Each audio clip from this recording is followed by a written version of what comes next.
In the event of war, North Korea would likely launch dozens of separate attacks throughout South Korea, from the DMZ to the southern port of Busan. Whether or not these forces can make their way through Seoul's considerable air and sea defenses is another question. Valleys, passes and waterways that could be used by low-flying aircraft and watercraft are already covered with everything from air defense guns to anti-tank guided missiles. Given proper warning, South Korean defenders would inflict heavy losses on North Korean commandos on the way to their objectives. One of the most vital parts of North Korea's war machine is one that relies the most on so-called soldier power skills.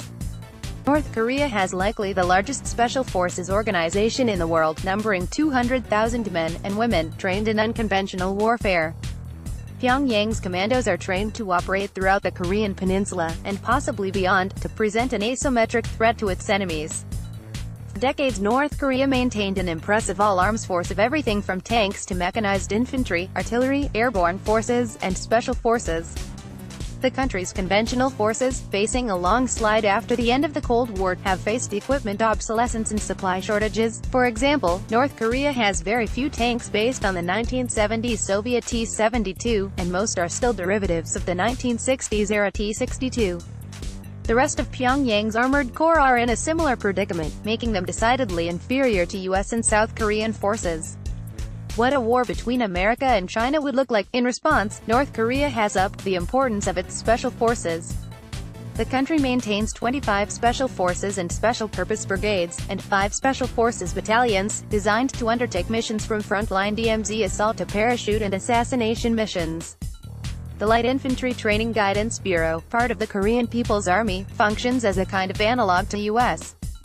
Special Operations Command, coordinating the special forces of the Army, Army Air Force and Korean People's Navy. What a war between NATO and Russia would look like. Of North Korea's 200,000 commandos, approximately 150,000 belong to light infantry units. Foot mobile, their frontline mission is to infiltrate or flank enemy lines to envelop or mount rear attacks on enemy forces. North Korea's hilly terrain lends itself to such tactics, as does the network of tunnels that the country has dug that cross the DMZ in a number of places. 11 of North Korea's special forces brigades are light infantry brigades, and there are smaller light infantry units embedded within individual NK combat divisions.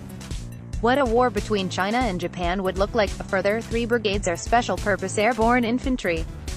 The 38th, 48th and 58th Airborne Brigades operate much like the 82nd Airborne Division, conducting strategic operations including airborne drops to seize critical terrain and infrastructure. NKPA airborne forces would likely target enemy airfields, South Korean government buildings, and key roads and highways to prevent their sabotage. Each brigade is organized into 6 airborne infantry battalions with a total strength of 3,500. Unlike the 82nd, however, NKPA airborne brigades are unlikely to operate at the battalion level or higher, and due to a lack of long-range transport cannot operate beyond the Korean peninsula. In addition, North Korea has an estimated 8 sniper brigades, 3 for the People's Army, 17th, 60th and 61st Brigades, 3 for the Army Air Force, 11th, 16th and 21st Brigades, and 2 for the People's Navy, 29th, 291st. Each consists of approximately 3,500 men, organized into 7 to 10 sniper battalions. These units fulfill a broad variety of roles and are roughly analogous to U.S. Army Rangers, U.S. Special Forces and Navy SEALs. Unlike their American counterparts, it appears some of these units are capable of fighting as conventional airborne, air assault, or naval infantry. Sniper brigades are trained in strategic reconnaissance and so-called direct action missions, including assassination missions, raids against high-level targets, military and economic targets, sabotage, disruption of South Korea's reserve system, covert delivery of weapons of mass disruption, including possibly radiological weapons, and organizing anti-government guerrilla campaigns in South Korea. They will frequently be dressed in civilian, South Korean military, or U.S. military uniforms.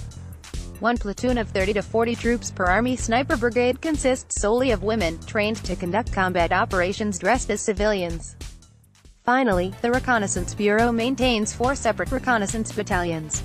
Highly trained and organized, these 500-man battalions are trained to lead in an Army Corps through the hazardous DMZ. They likely have intimate, and highly classified, knowledge of both friendly and enemy defenses in the demilitarized zone. A 5th battalion is reportedly organized for out-of-country operations.